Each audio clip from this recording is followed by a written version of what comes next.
La salle du Conseil galactique était une merveille d'ingénierie, une vaste chambre circulaire suspendue au cœur d'une gigantesque station spatiale en orbite autour d'un système stellaire neutre.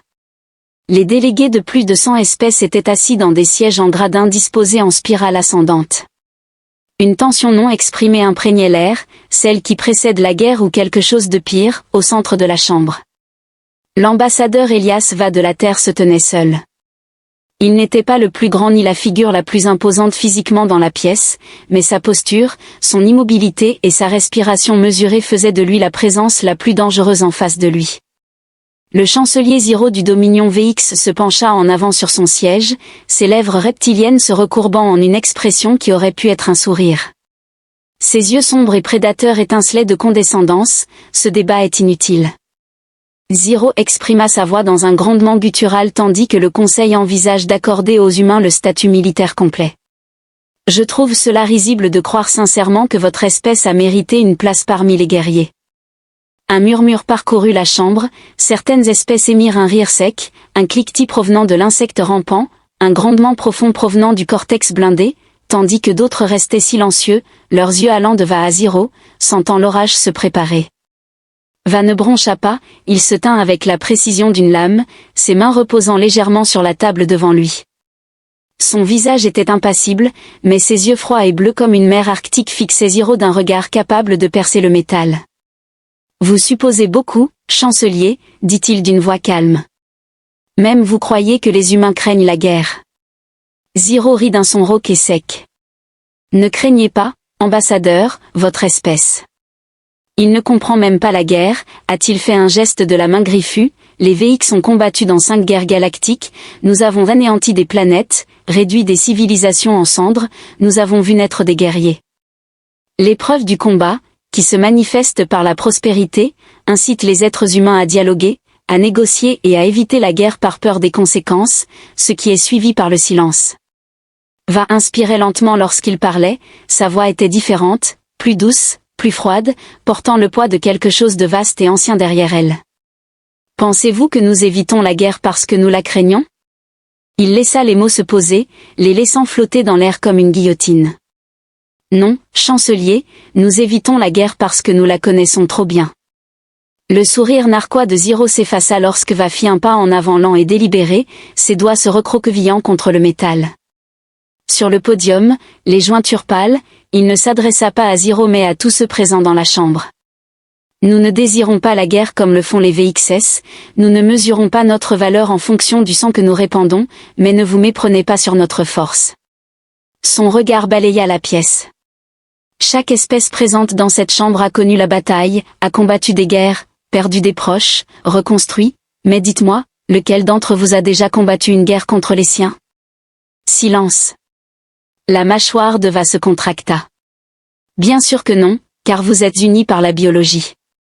Une espèce pendant des millénaires, les êtres humains ont combattu une guerre contre eux-mêmes, comme en témoigne un chemin, une règle, un soupir brusque. Chaque parcelle de notre histoire est écrite dans le feu et le sang. Nous ne combattons pas les étrangers, nous nous battons contre nous-mêmes. Une onde de malaise parcourut la chambre, certains délégués se déplaçant et se regardant les uns les autres. Va continua, nous avons combattu des guerres avant d'avoir des nations, nous nous sommes battus pour la terre, pour les dieux, pour les rois, pour la liberté, pour le pouvoir, pour la vengeance, et lorsque nous avions réduit notre monde en cendres, nous avons combattu à nouveau. Sa voix s'est durcie. Des guerres qui ont duré des décennies, des guerres qui ont vu des villes réduites en poussière, des guerres où nous avons fabriqué des armes capables de mettre fin à toute vie sur notre planète et nous les avons utilisées. La pièce était d'un calme mortel, l'expression de Zio était indéchiffrable. Il avait anticipé la défiance, mais il n'avait pas prévu cela. Va fit un pas de plus. Sa voix baissant, vous nous qualifiez de faibles car nous privilégions la diplomatie. Vous pensez que nous n'avons pas l'estomac pour la guerre, ses lèvres se sont légèrement retroussées, quelque chose de dangereux scintillant derrière ses yeux. Vous confondez la patience avec la peur, vous confondez la retenue avec la lâcheté. La salle du conseil semblait plus petite maintenant, les murs se rapprochant alors que Va baisser la voix pour chuchoter chaque mot. L'atterrissage comme un marteau, vous devriez prier pour ne jamais voir un être humain véritablement en guerre. Les mots planaient dans l'air, lourds et suffocants, la tension était si épaisse qu'elle aurait pu étrangler Zir. Les doigts de Ro ont frémi contre l'accoudoir de sa chaise lorsqu'il a ouvert la bouche pour parler, mais pour la première fois, il y avait de l'hésitation, un éclat de quelque chose d'autre. Quelque chose proche de l'incertitude ne l'a pas retenu, il a reculé, a redressé son manteau et s'est tourné vers le président du conseil. Je crois avoir répondu aux préoccupations du chancelier, sa voix était à nouveau fluide et maîtrisée. Devrions-nous poursuivre avec le vote ? L'entité imposante à la peau translucide, connue sous le nom d'anarchiste, qui était le président, l'a étudié avec des yeux multifacettes, puis a finalement déclaré « La motion est adoptée ». Le statut militaire de l'humanité est désormais soumis au vote. Va inclina la tête et se détourna sans regarder Ziro à nouveau, car la pièce n'appartenait plus au chancelier VX, mais à lui. Le silence régnait dans la galaxie. Le hall du conseil n'était absolument pas du genre à suivre dans une conversation, mais plutôt le genre à intervenir lorsque quelque chose de monumental venait de se produire. Elias se tenait droit au centre de la pièce, les mains croisées dans le dos, son expression impénétrable. L'atmosphère était chargée, comme si le poids de ses paroles planait encore, pesant sur les délégués rassemblés en face de lui.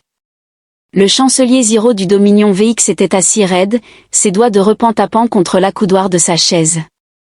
Le sourire confiant qu'il arborait auparavant avait disparu, remplacé par quelque chose de bien plus dangereux, un prédateur sentant qu'il pourrait ne pas être la force dominante dans la pièce. Puis Ziro rit, un son lent et délibéré, un grondement résonnant profondément qui résonna à travers la chambre. Des mots impressionnants, humains, songea Théil, ses dents de requin scintillant. Une belle performance, mais les mots ne suffisent pas à gagner. Les guerres voix inclina la tête en étudiant le chef de VX avec la même intensité calme qu'un chirurgien pourrait étudier un nerf exposé. Non, il acquiesça, les guerres se gagnent avec stratégie, résolution et sang. Il fit un pas en avant, et l'histoire suggère que les humains possèdent ces trois éléments en abondance. Le sourire narquois de Zio tressaillit, mais il le dissimula rapidement. Il porta son regard sur le conseil. Les humains parlent de guerre comme s'ils la comprenaient, déclara-t-il, comparant leurs escarmouches et leurs batailles internes au véritable conflit des étoiles. Son ton était empreint de moquerie. Une espèce si jeune et si fragile ose donner des leçons au conseil sur la nature de la guerre. Quelques murmures d'accord ont parcouru la pièce alors que va observer la façon dont certains des représentants aliens se regardaient. Le doute revenait insidieusement. Qu'il doute, qu'il pose des questions, c'est bien. Il laissa le silence s'installer juste assez longtemps avant de reprendre la parole, vous me comprenez mal. Le chancelier a parlé d'une voix mesurée. Je ne revendique pas. L'humanité comprend la guerre mieux que toute autre espèce. Il s'est avancé, a posé ses deux mains sur le pupitre et s'est penché légèrement en avant. Je prétends que nous la comprenons mieux que vous tous réunis. L'atmosphère dans la chambre était tellement tendue que l'air semblait plus lourd. Ziro ricana, mais cette fois-ci, il n'y eut aucun rire. Il demanda alors, quelle preuve offrez-vous ?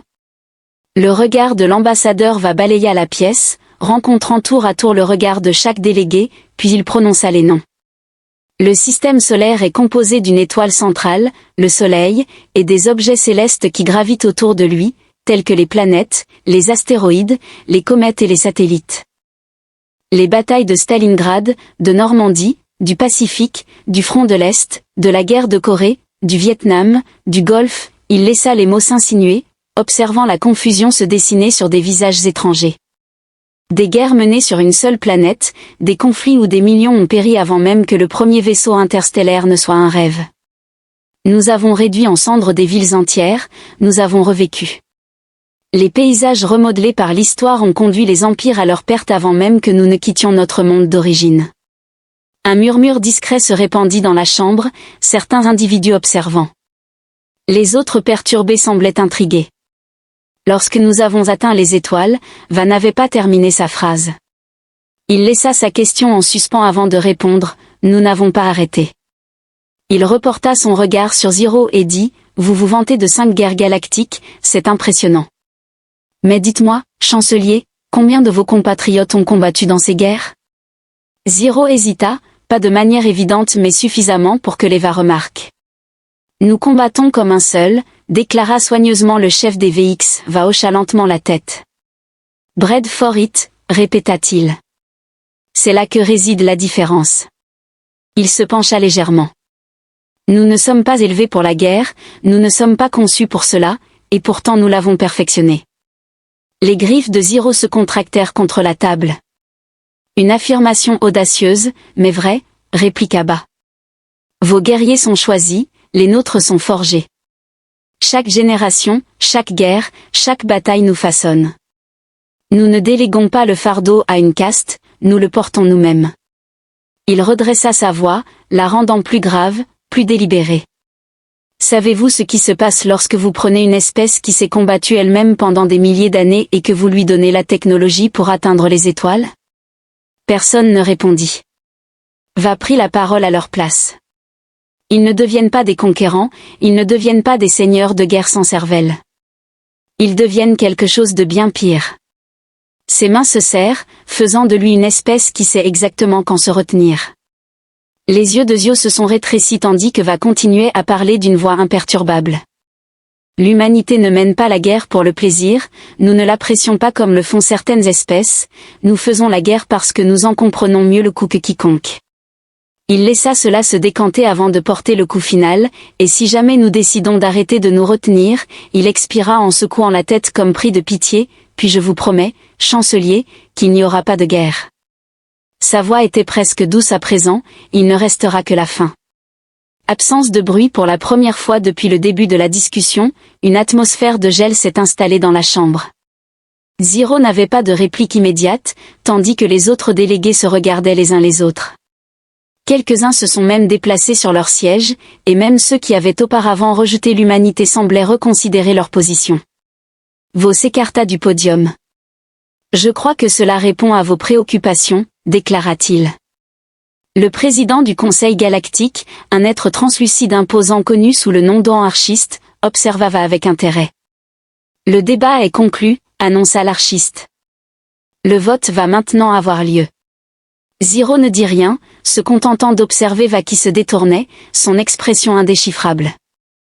Cependant, Vo n'avait pas besoin de voir son visage pour savoir ce qu'il pensait, car pour la première fois, le leader des VX n'était pas sûr s'il venait de défier un égal ou quelque chose de bien pire. La chambre restait chargée de mots non exprimés.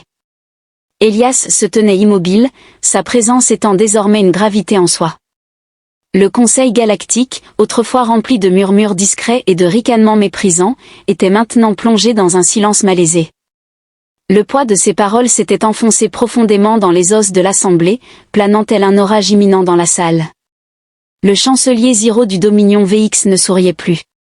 Ses doigts griffus se crispaient subtilement contre le métal poli de son accoudoir, son front ridé se plissant dans une expression dangereusement proche de la contemplation. Les archistoans, superviseurs neutres du conseil, se déplaçaient. Assis sur leur siège, leur forme translucide palpitant avec de faibles lueurs bioluminescentes, signe d'une profonde réflexion, le mouvement se lève, l'archiste déclare que le statut militaire de l'humanité est désormais soumis au vote. Un frisson de tension parcourut la pièce. Malgré les grands discours et les postures, ce moment était ce qui importait vraiment. Va resta impassible, mais il pouvait sentir le poids de 100 regards étrangers qui le fixaient, certains indéchiffrables, d'autres suspicieux, et quelques-uns, juste quelques-uns, empreints de ce qui aurait pu être du respect. Le vote commença.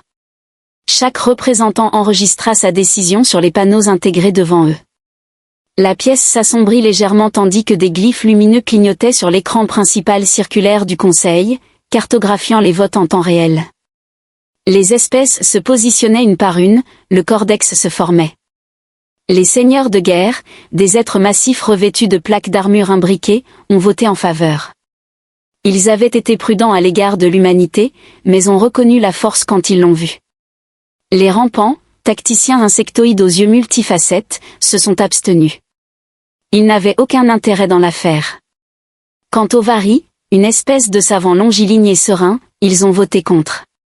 Sans surprise, ils considéraient la guerre comme une affliction et l'humanité comme une maladie se propageant à travers les étoiles. Va, les mains toujours croisées dans le dos, observait sans réaction. Il ne regardait pas l'écran, mais fixait Ziro. Le chancelier VX était assis raide, son regard reptilien fixé sur l'affichage, comme s'il souhaitait que les choses tournent en défaveur de l'humanité. Son orgueil entrait en conflit avec la réalité qui se déroulait devant lui. Le Conseil, malgré toutes ses hésitations, n'était pas en train de rejeter l'humanité complètement. Enfin, le dernier vote. La pièce a été coulée et la matière s'est solidifiée.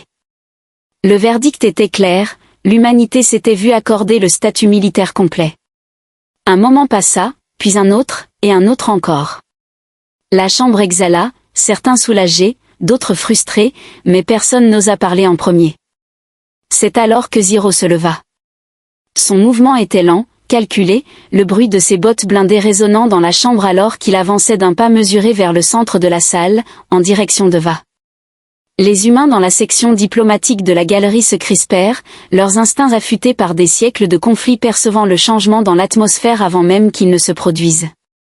Ziro s'arrêta à quelques centimètres de Va, ses narines se dilatèrent légèrement, les muscles de sa mâchoire se contractèrent, ses griffes encore sorties cliquetant contre sa paume. Puis, avec une lenteur délibérée, il tendit la main, mais Va ne bougea pas. La main griffue du chancelier se posa sur l'épaule de Va, une prise ferme testant tel un prédateur évaluant un râle. « J'avais sous-estimé votre humanité, Zir. » La voix de Ro était maintenant plus discrète mais tout aussi menaçante. Va soutint son regard sans ciller. Un moment de silence, toute une galaxie retint son souffle, puis Ziro laissa échapper quelque chose entre un soupir et un grognement, une erreur que je ne commettrai plus. Va inclina légèrement la tête, tout comme le reste du conseil Zir. Les griffes de Ro se sont contractées puis rétractées, en signe d'approbation silencieuse, puis il s'est retourné et est retourné à son siège sans dire un mot. L'archiviste a éclairci sa gorge, cette réunion est levée. Et c'était ainsi terminé. Les délégués se sont levés de leur siège, certains jetant des regards persistants à Va, d'autres murmurant entre eux, recalculant leur stratégie, réévaluant leurs alliances. Mais une chose était certaine, la galaxie avait changé aujourd'hui. L'humanité n'était plus seulement représentée par les diplomates de la Terre, elle était désormais une force reconnue, une espèce qui, lorsqu'elle était poussée, riposterait. Et ceux qui avaient douté d'eux se souviendraient longtemps de cette journée. Les couloirs de la station du Conseil galactique étaient étrangement silencieux après la session. Normalement, après une décision d'une telle ampleur, les diplomates resteraient, débattant des résultats et des alliances. Aujourd'hui, cependant, il n'y avait que le silence. Elias Voss marchait seul, son rythme était régulier et mesuré, cependant son esprit était tout sauf calme, le vote avait été exprimé. L'humanité était désormais reconnue comme une puissance militaire dans l'ordre galactique, une victoire, mais Va savait qu'il valait mieux ne pas célébrer. Ce n'était pas la fin, mais le début de quelque chose de bien plus dangereux. Des pas résonnaient derrière lui. Il n'a pas tourné car il savait déjà qui c'était. Le chancelier Ziro, le pas du seigneur de guerre reptilien était lent mais délibéré, ses lourdes bottes résonnant dans le couloir autrement vide. Vous ne retournez pas immédiatement à votre vaisseau. Ziro remarqua d'un ton neutre que Vo continuait de marcher sans s'arrêter, puis déclara, c'est bien, car nous n'avons pas encore terminé. Vous et moi. Lorsque Vo s'arrêta enfin, il se retourna en gardant une expression indéchiffrable. Ziro se tenait à quelques pas, les bras croisés sur sa poitrine, ses yeux dorés étudiant Va attentivement. Je vous ai sous-estimé, humain, admit le chancelier. C'était une erreur. Vous n'êtes pas le premier. Ziro a serré la mâchoire en disant « Non, mais je serai le dernier ». Vo ne répondit pas immédiatement. Il laissa les mots s'installer, pouvant sentir le poids qu'il portait. Ce n'était pas une menace, mais une promesse. Il inclina légèrement la tête et demanda « Vous vouliez l'humanité sous vos pieds, n'est-ce pas? Quelle importance cela a-t-il pour vous si nous détenons un statut militaire ?» Ziro expira par le nez, ses griffes se contractant légèrement avant de se détendre. Il expliqua, parce que votre espèce est imprévisible. L'imprévisibilité n'est pas une faiblesse. Vo a répliqué que Ziro n'a pas admis que c'était une responsabilité. Il s'est approché d'un pas. L'ordre galactique existe parce que nous connaissons nos ennemis, nous connaissons comment les autres combattent, comment ils pensent, ce qu'ils sont prêts à risquer. Nous avons combattu les mêmes guerres avec les mêmes règles depuis des générations. Son regard s'est assombri, puis vous êtes arrivé, Adiva. Zero a continué en disant que vous parlez comme des diplomates mais pensez comme des seigneurs de guerre. Vous poursuivez la paix mais vous vous préparez à l'annihilation. Vous revendiquez la retenue pourtant votre histoire est trempée dans le sang. J'ai vu des espèces s'élever et tomber. Humain, a-t-il baissé la voix, vous êtes quelque chose de différent, quelque chose qui ne trouve pas sa place dans l'ordre que nous avons établi. Vo a soutenu son regard de manière égale, puis peut-être que votre ordre n'a jamais été destiné à durer, a-t-il ajouté. Un silence s'est installé, les lèvres de Zero se sont retroussées dans une expression presque amusée, arrogante et réaliste. Les yeux du chancelier ont vacillé avec une expression indéchiffrable, puis il s'est tourné en passant devant Va, s'arrêtant juste à côté de lui. Vous avez maintenant votre statut. Zero murmura, mais le moment où l'humanité franchira le seuil, le moment où vous deviendrez la chose dont vous nous avez avertis, je serai là pour y mettre fin. Va ne le regarda pas, puis ajouta, vous feriez mieux d'être prêt. Zero s'attarda un instant de plus avant de s'éloigner, ses lourdes bottes résonnant sur le sol. Atténuation au loin, il expira lentement, ferma les yeux un bref instant. La guerre n'avait pas commencé aujourd'hui, mais aujourd'hui l'avait mise en marche. Il se tourna vers la baie d'amarrage, vers son vaisseau, vers la terre. La tempête arrivait et l'humanité serait prête.